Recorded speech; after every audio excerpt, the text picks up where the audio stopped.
This season, we're stepping into a special 5-part series called Gutsy Grief with my friend John Jeff Hutter. Together, we're exploring, John Jeff and I, what happens when life stops making sense and the unexpected wisdom that can emerge from the middle of it. Grief isn't only about loss, it's about disruption. The moments when the life we thought we were living suddenly cracks open. In this series, we explore how grief, transition, and major life changes can become raw material for deeper self-knowledge and really a more honest way of living. If you've ever found yourself asking, "Who am I now?" you're in the right place. Let's get started with today's episode. So, last time we spoke, you came upon journals, your dad's journals over decades. And one of the awarenesses you had was work patterns that you inherited from your dad. We've talked about emotions quite a bit in the 2 episodes. What emotional habits did you notice any inherited traits when it came to emotions or the habits around Yeah. emotions? I'm chomping at the bit to answer this one. Yeah, Okay. I was a really sensitive kid. Mm, And I would say that society taught me that that wasn't okay. mm, And again, like, there's all of the really tired tropes of boys don't cry. And thankfully, my family was all unjudgmental of that. But even in the absence of judgment, there was a lot of commentary about how I cried very easily. Initially, when I began to read my dad's journals and reflected on our emotional expression, or I should say emotions, period, I made the mistake of conflating emotional experience and emotional expression, which I can talk a little bit more about later.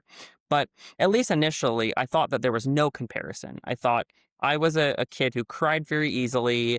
I had a wide emotional range, and my dad was someone who generally I either saw as very happy and jovial and joyous or angry. Not in like a violent angry way, but in a frustrated, annoyed, agitated, and usually like comically angry, if that makes sense. He was never someone who was angry in a way that I was scared of. It was always some type of socially acceptable anger. And so initially I believed most of my life, oh, my dad and I are very different.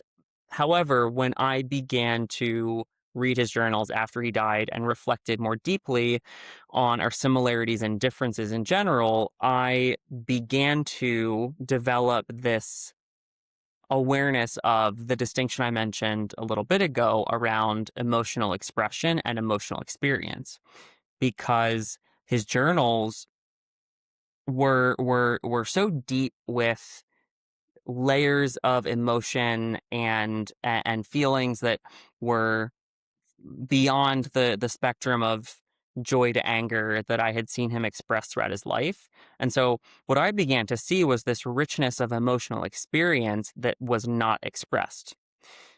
And then I compared that to myself and realized that there were actually a lot of similarities in the emotions that I experienced but didn't express. And that really sent me down this pathway of kind of just like not critiquing, but getting curious around how my lived experience actually taught me to suppress my socially unacceptable emotions, or I should say, socially not socially acceptable to express in a very similar way that I think my dad had, and I opened up a lot of other curiosity around the gendered dynamic of emotions and what is acceptable for a man or a boy to express, what is acceptable for a girl or a woman, and then all of the like layers to that at work or at home or in public. yeah.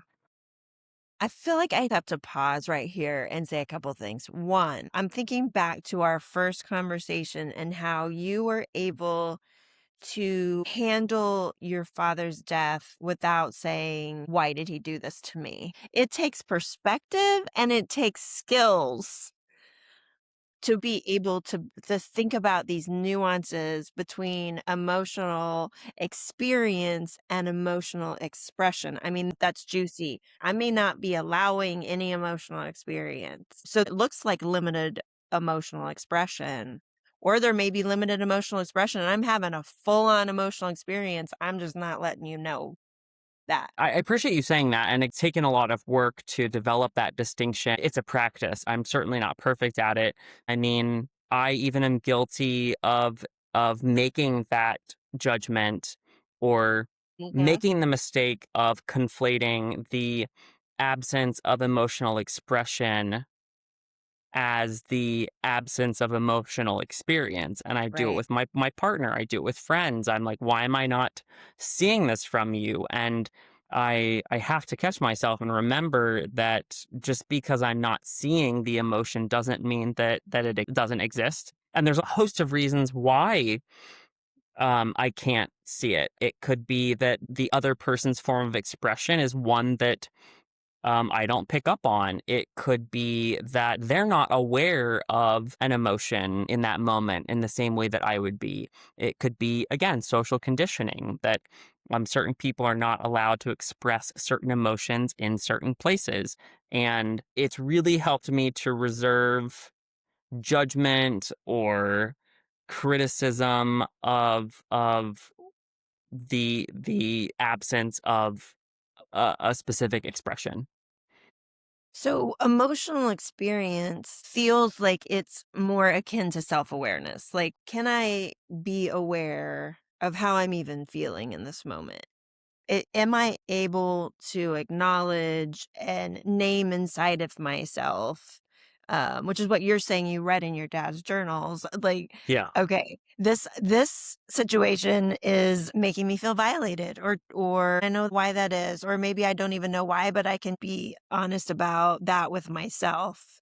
That feels like self-awareness, where emotional expression feels more like self-regulation. Do Is this the right place? How much freedom do I feel to be able to cry or be angry? It reminds me in our last episode when we were talking about incongruence, how you think something should be versus how it really is. Like if I'm angry, it doesn't necessarily mean that I scream and yell.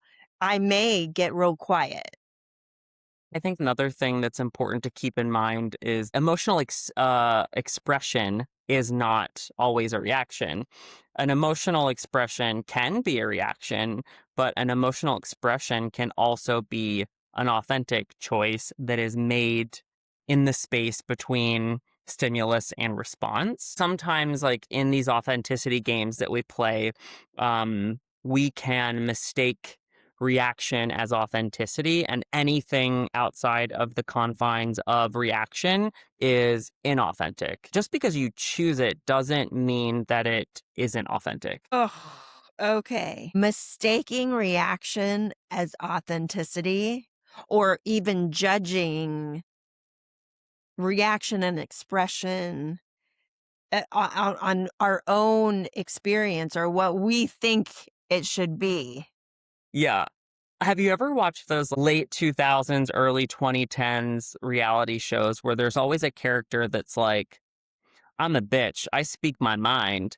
And if you've got a problem with it, like, and there's this whole thing of I'm not fake. Look, I think it's probably tricked a lot of elder millennials into thinking that being blunt and sharing things in a way that can be acidic is the only way to be authentic.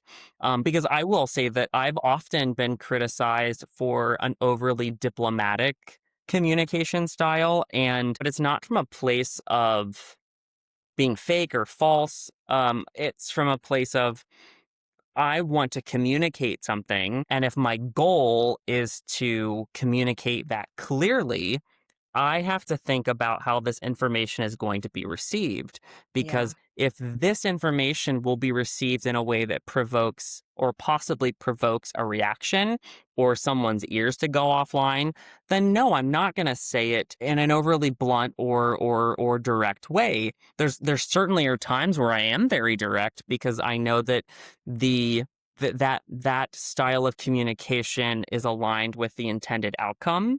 Yeah. Um, but at the same time, most of the situations on a daily basis don't necessarily lend themselves to like being effective with anything other than a curious or in my words, diplomatic communication style. So yeah, it's there's a lot I could say about reality TV messing up our approach to communication. Reality TV, and also I just went to a '90s dance party last night, and I'm thinking about '90s music Yep. conditioning us anyway, but I'm thinking of my own experience and how I did not like to cry in front of people. That was conditioning from my childhood. Yeah. My mom did not she did not take crying well because it felt made her feel powerless, and so I would not cry. I remember the process of beginning to cry, letting myself express that, and how vulnerable and scary it was.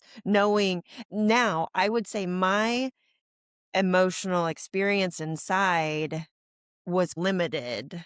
Mhm. It was cut off a bit. My emotional experience inside had to free up a little bit where I could see in myself the desire to be comforted or the desire to feel safe enough to cry. Yeah. And then and then I had to risk actually expressing that. So let's talk about that because the choice I also have this tendency, I can be very diplomatic. I can be very harmonizing, and then there'll become a moment where I'm like, "No, no longer." But in those moments, actually, I don't have as much choice. My nervous system's just, I'm not regulated. There's a lot between experience and expression. And what I hear you saying and talking about them is choice. Yeah.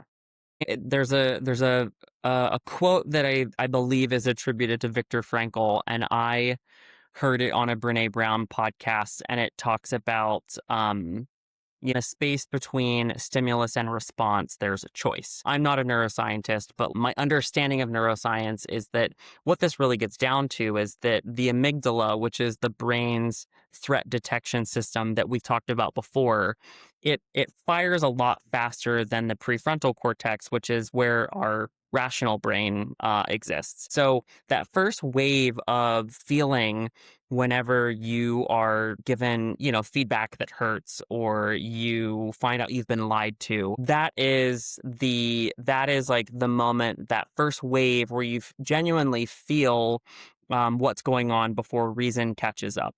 And that's where the context is. Well, being given this feedback because this person wants me to get better. This person lied to me because they were taking me to a surprise birthday party. The context matters here. The pause is the moment where you let your thinking brain, the prefrontal cortex, come back online, then integrate that context with additional detail in a way that allows us to respond authentically. They're both the response is coming from both parts of the brain, whether you're doing it immediately or you are giving yourself a moment to integrate that context. But that's the pause that has the power to change everything. Think about the last time you were upset about something. How long were you upset about it? Did additional information change the way that you felt about it? I can think of it as I recently held an event and a lot of people said they were coming, and some people didn't. And I wasn't upset by the people who didn't come, but me 20 years ago probably would have been. But of course, I was still disappointed that the people said they were coming didn't come. The the experience was disappointment. The expression was not disappointment because I allowed myself in that pause to consider there's context that changes the way I feel about this. And of course, the people who said they were coming all had very good reason for why they couldn't come and were very kind and expressed their own disappointment that they couldn't be there. All of that additional context that I allowed myself to integrate took what had initially been disappointing and led me to feel gratitude that I had people who care about me enough to want to be somewhere and are disappointed that they can't. That doesn't change the emotion. I felt disappointed. I didn't express that feeling because it didn't last long. Is the feeling you're feeling something that you're going to be feeling later? When you said expression is not always reaction, it can be reaction when your emotional experience is so close. I'm thinking back to when we talked about triggers.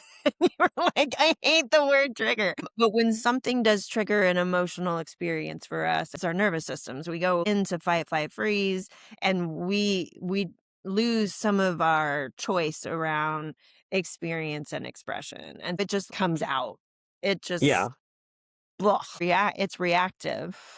The Yeah. expression is very reactive. Yeah, as a non-clinical person, and I'm sure there are therapists or neuroscientists who may argue with me about this, but I think fight, flight, freeze get a bad rap because there are actually times where it is appropriate to Yeah, fight, right. fly, or freeze. Specifically, there's something I talk about in the book. I was doing a lot of this exploration about specifically my anger. At the risk of censoring myself, I began to think there are moments where the pause between the stimulus and the response actually doesn't make a difference in what I do. And I can think of a few moments where something that does trigger me is a perceived violation of someone's sovereignty or rights as a person. And I am more than comfortable inserting myself into a situation where I feel as though another person is being bullied or mistreated without reason. I remember being in a supermarket and checking out, and as I'm turning around, hearing another customer interrogating the cashier about the language that they spoke and where they were from and where they were born, and all of those questions that, in the context of that situation, did not matter. And noticing that they weren't backing down and that the person who was at the receiving end of their vitriol was seemed really afraid and felt or appeared to be feeling unsafe. That's a moment where, yes, I absolutely allowed myself to be like, okay, is there context that I'm missing here? Was there any type of interaction that I could have missed? And determined that the risk of being wrong in that moment was less than the risk of not responding. And so I intervened by asking the other person a question like, oh, sorry, what did you just say to them?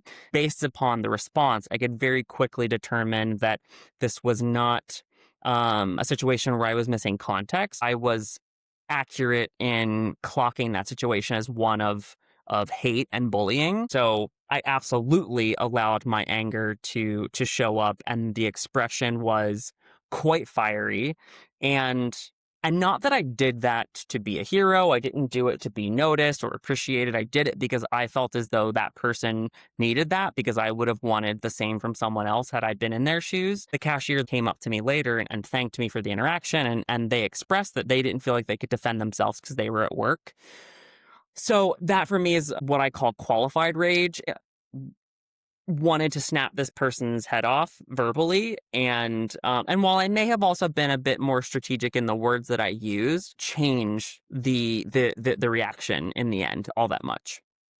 Well, no, you had some space between what you're saying qualified rage is emotional expression by choice. It was absolutely emotional expression by choice.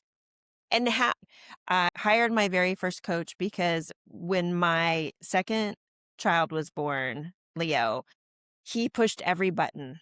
My first had not done this. He pushed every button, and my emotional experience and my emotional expression were so close. There was Mm, no space. And I did not like it. My short fuse is what I yeah. called it. That's the first time I heard that, Viktor Frankl, stimulus and response. How do we actually begin to cultivate that space? It is cultivation. I mean, it's like new exercises. I would say that how I learned to do it was by, remembering that not every situation demanded my expression immediately. I think that some of that is because we are primed for urgency and for the immediacy of the interaction. I have learned the hard way over time that, like, not every interaction or not every stimulus demands my immediate response. And going back to this like conversation or debate around authenticity, not reacting and then responding later is not inauthentic. Sometimes you'll see interactions where it's like, well, why didn't you tell me that when it happened? Or why are you being fake? You said you were fine and now you're not. We have to get comfortable with the fact that other people may perceive our need for processing as inauthentic, and that's fine because ultimately I would rather be perceived as inauthentic than reactive Yeah. because being reactive is actually the inauthentic thing because I'm allowing my reptilian brain to override what my response would be if I gave myself a moment to choose. Yeah.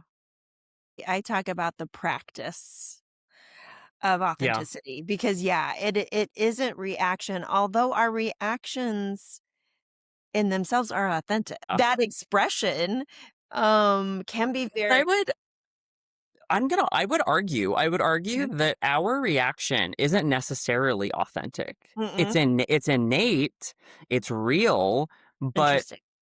I believe that authenticity is a choice that we make, and that may be somewhat of an evolution from what I wrote in the book.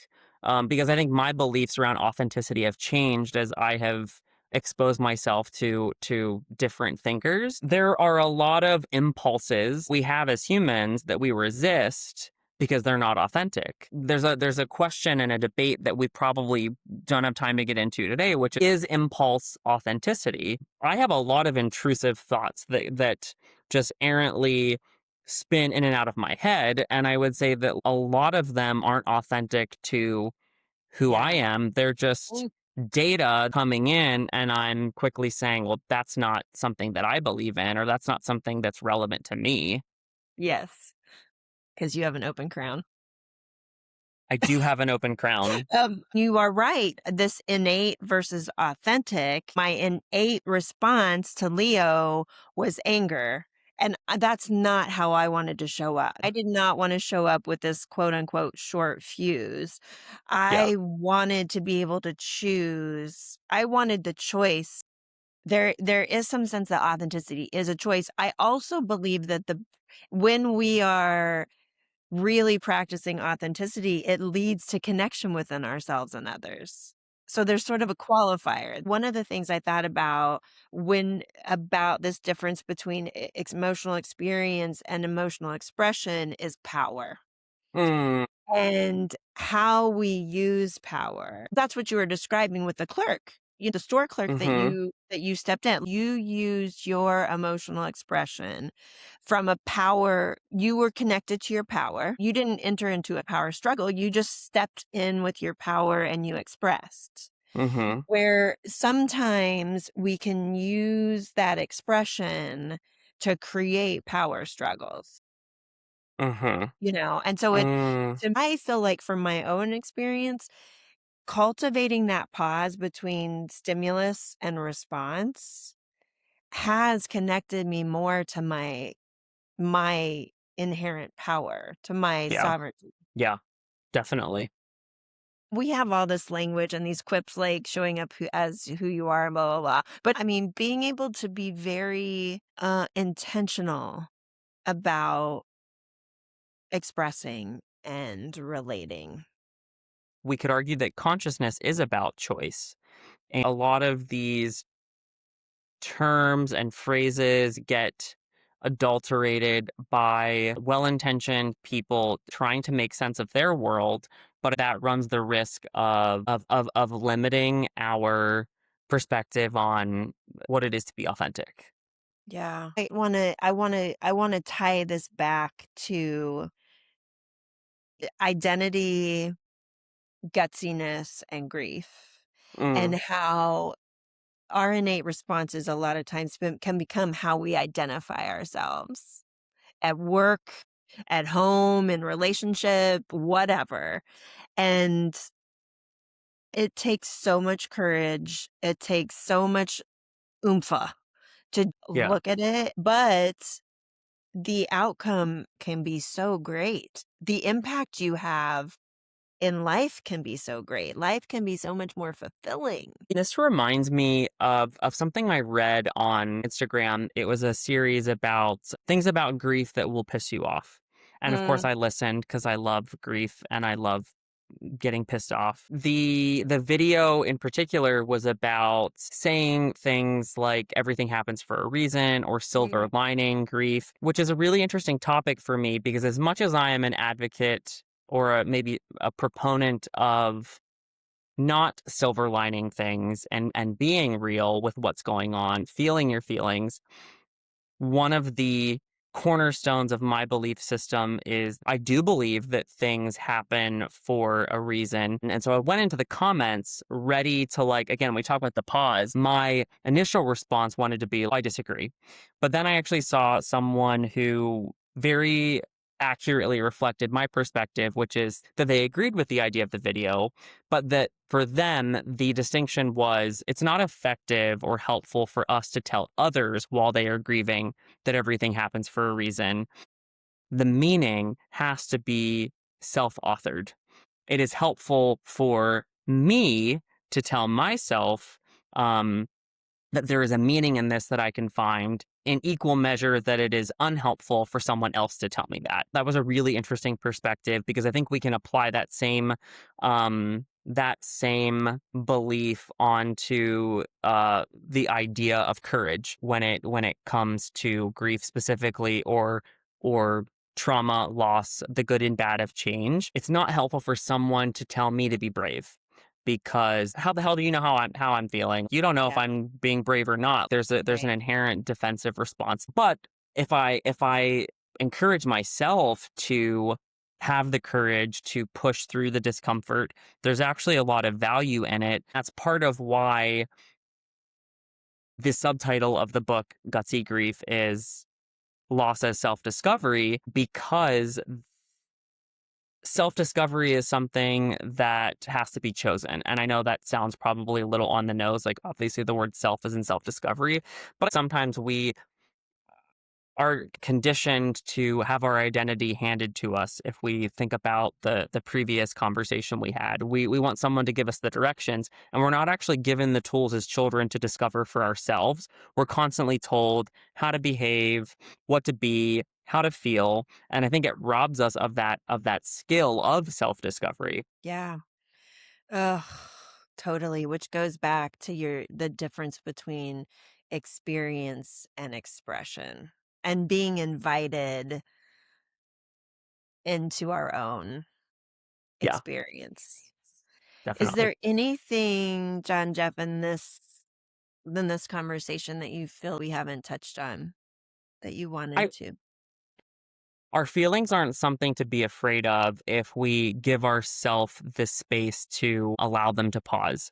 Because sometimes our bodies can feel something before our brain registers it. The Body Keeps the Score is a great book to explore about this, about trauma that's carried in the body, as well as the idea of intuition and instinct. If we can develop the ability to sit with the pause between stimulus and response, we can actually begin to see what our emotions are trying to tell us. One thing I say a lot is follow the feeling. That doesn't mean to blindly follow our emotions wherever they go, but it is to ask ourselves, what is this anger trying to tell me? What is this anxiety trying to tell me? What is this joy trying to tell me? And that runs the risk of intellectualizing our emotions. So I don't think it's about exploring intellectually what all of that means, but it's allowing ourselves to feel what that feeling is and to notice patterns where we feel that,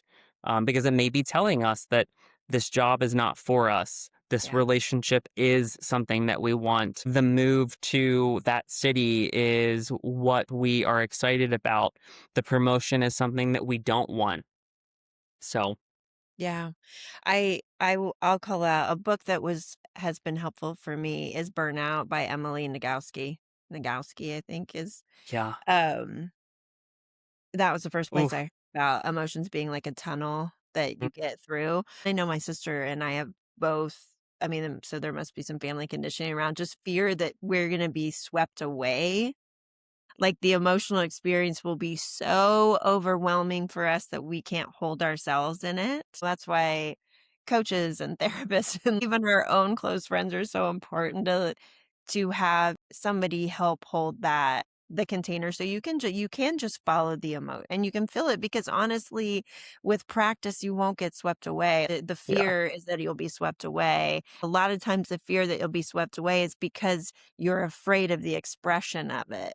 Yeah. You know, it's so empowering to think we can experience these things and then choose the expression of it Mm, over yeah, time. exactly. This is so valuable. I really loved this conversation. This is something that we should teach in schools.